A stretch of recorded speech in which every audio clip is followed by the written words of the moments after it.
এনে খেয়ে ব্রাশ করে ফেলবি, মা যাতে না জানে। হ্যাঁ, তোর ফেভারিট আইসক্রিম ফ্লেভার কি? চকলেট। তোমার? Caramel and butterscotch. খাইছিস কখনো? না।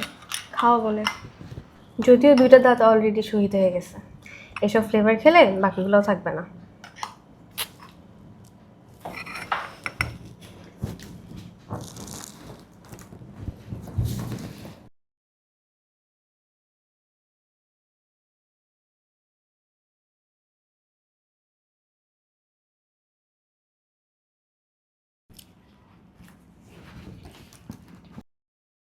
আচ্ছা আপু, স্কুল বন্ধ দিল কেন?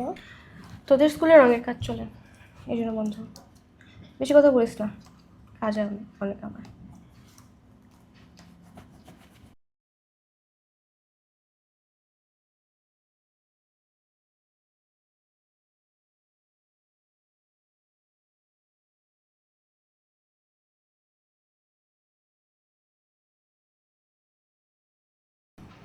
আপু হুম, শোনো না।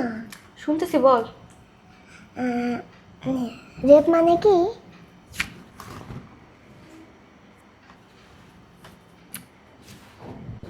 তুই আগে বল, এটা শুনলি কোথা থেকে? টিভি থেকে। টিভি? আচ্ছা বলতেছি, এক কাজ করি,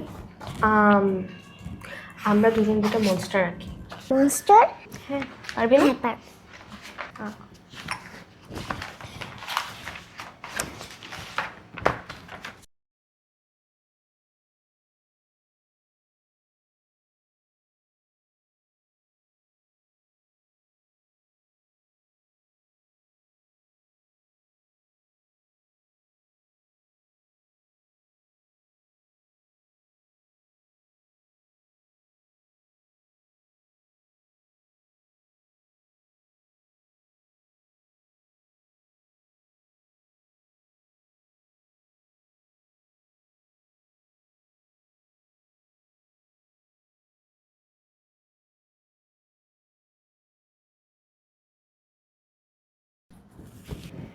আমার শেষ। দেখি, সুন্দর হয়েছে। তোমারটা দেখি।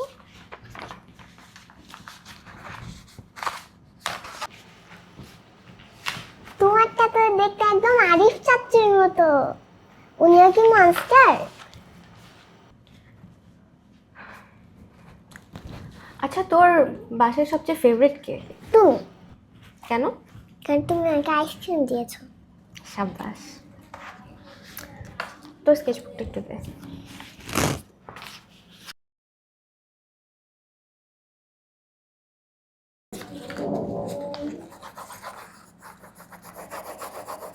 আরে নষ্ট করছো কেন এটা?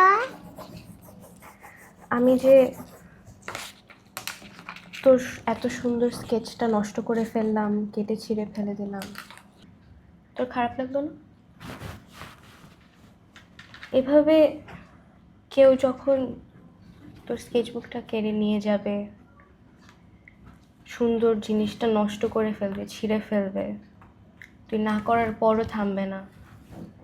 রেপ কিছুটা এরকমই। কিছু মানুষ আছে, তারা তোর স্কেচবুক নিয়ে যেতে চাবে, তারা স্কেচটা নষ্ট করে ছিঁড়ে ফেলবে, সুন্দর ফুল নিয়ে ছিঁড়ে ফেলবে। এরা মনস্টার। কিন্তু কার্টুনের মতো এদের বড় বড় দাঁত থাকে না, বড় বড় শিং থাকে না। এরা দেখতে আমাদের মতোই, আর আমাদের আশেপাশেই থাকে। হতে পারে তোর স্কুলের কেউ, আমাদের বাসার পাশের কেউ, অথবা আমাদের পরিচিত কোনো আত্মীয়, যেরকম আরিফ চাচ্চু।